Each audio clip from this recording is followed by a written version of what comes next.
Welcome to this week's edition of Outdoors Online, a weekly webcast produced by the North Dakota Game and Fish Department. I'm your host, Tom Jensen. We continue our fishing previews this week with a visit to the southeast part of the state. BJ Kratz is the fishing supervisor for the Southeast District. BJ, you manage a lot of lakes in those Cheyenne and James River watersheds that are really some small, good fisheries. Right, yep, we do. We have a pretty diverse assortment of lakes to fish. Everything from small 40-acre impoundments to 1,000-acre lakes that are in James River and Cheyenne River watersheds. You have a lot of varied species in your district also. Yep. The walleye's probably the bread and butter fish for your district. Let's talk about some of your better walleye lakes. Sure. Well, right now we've had a lake that's developed over the last decade or so, Craft Slough. That one has got a good population of walleyes in it. Various sizes. There's, for the people that like to have some table fare, there's the good eater size, and there's fish up to 8, 9, 10 pounds in there walleye wise too. So we've got Mallard Marsh, which is north of Jamestown. That's pretty popular.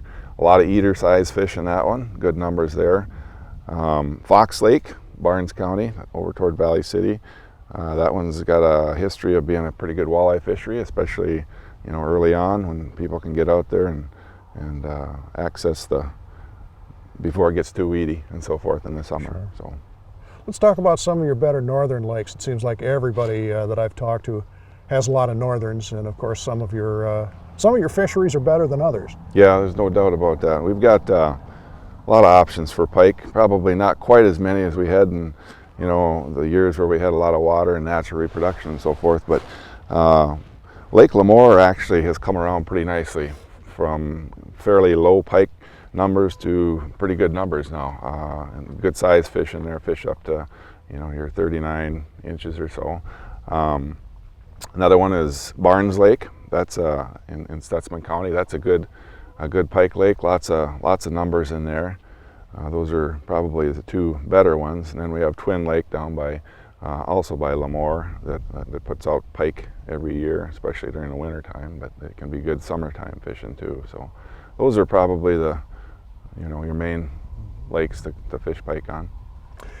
Most of the supervisors that I've talked to so far, when we talk panfish, we talk perch or gills, bluegills, that kind of thing. You have the luxury of having some really good crappie lakes in your district. We do, and it's going to continue that way for quite some time. We've got, we had some issues on pipe stem with some, recruitment or age classes. We had one dominant age class out there, and that kind of held the fishery for quite a few years, and now we've found that there's several other age classes present, so which means good future fishing, and they're good age classes. So you got a variety of fish from 7 inches all the way up to 13 inches crappie-wise in pipe stem.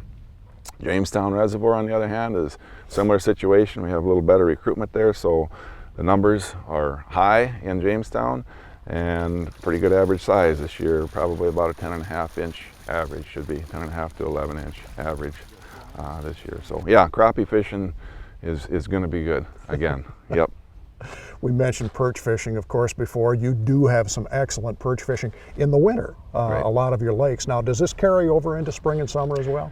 It does. I think anglers tend to focus on perch a little more in the winter time and probably chase walleyes and the bigger predator fish in the summer a little more. But we've got Moon Lake, for example, would be a good place to go to catch perch in the summer. Lots and lots of numbers there. You'd have a good place to take kids and have action, Sure. Some of the other lakes, typically we've got, depends on the lake, landowners are kind enough to give us access points to some of these lakes, and people can access them in the wintertime a little easier off of these types of situations where we don't have boat ramps and so forth. So yeah, Moon Lake for sure would be one that, if you wanted to go boat fishing for some perch, with the good access and stuff, it's got no shortage of them in there. You had some issues with an aquatic nuisance species in the James River several years ago. What's the status on that now? Well, we monitor that every year. Typically electrofish and seining now, and even some gill netting, trap netting on the James. And the good news is there still seems to be only one age class present. It doesn't seem to be that the species is expanding at all in the James River, which is good to know, of These course. are silver carp. These now, are silver carp, yes. And we'll continue to do that. I think last year we sampled one or so. They're a little easier to see jumping out of the water than they are capture. They're pretty evading when it comes to techniques to catch them. But again, I think it's good to see that we only have that one age class. So no signs of reproduction in the James, at least this far up. So I'm going to put you on the spot, BJ, like I do with all the rest of the supervisors. I'm going to ask you to take a day off and go fishing. Now, we have open water on most of the lakes. Some years we don't, but we do have that luxury this year. Take a day off, go fishing anywhere in your district for any species. Where would you go and what would you do? Well, I maybe wait a little longer, but I kind of like bass fishing, and we've got a couple different bass lakes that are really good. They're small lakes, so you can hit them when it's windy and not have any issues and so forth with that. So Heinrich Martin's a good one. Good numbers of largemouth bass and size is there. Bigger lake that we've kind of just recently started assessing the population of smallmouth bass in is Lake Ashtabula. We've discovered a really healthy population of smallmouth bass in that lake. I anticipate that that's going to be, I think, something, forthcoming in terms of the development of that fishery, and people are probably going to start capitalizing on a little more on it because it's got some really nice sized fish and good numbers. So Right. those are the two places I would probably hit. That's really kind of an underused resource, It is, too. It's right good now. to see you getting out and doing that. All right, BJ, thanks. But thanks. Now we move on to our report from the Red River, and it's Supervisor Todd Kaspers. Todd, the Red's a little different in that it's co-managed by Minnesota. It's, of course, the border lake. Does that ever cause any issues? Not really. I mean, the biggest issue is we just try to keep our regulations for fishing more or less the same between the different states. And like you said, we co-manage with Minnesota and also South Dakota and Manitoba a little bit. We do a cooperative fish survey every 5 years on the Red, and usually a creel survey will coincide with that. So not really any issues, just No a problem. few little things to try to keep regulations Of course, you're similar. trying to keep ANS at a very minimum, which can be tough at times. Yeah, of course. There's, there are zebra mussels in the Red River now, so anglers should be mindful of that and just follow the ANS rules to minimize the chance of spreading those around. All right, let's talk about the Red River itself, Todd. It's a pretty diverse fishery in that it has a lot of species.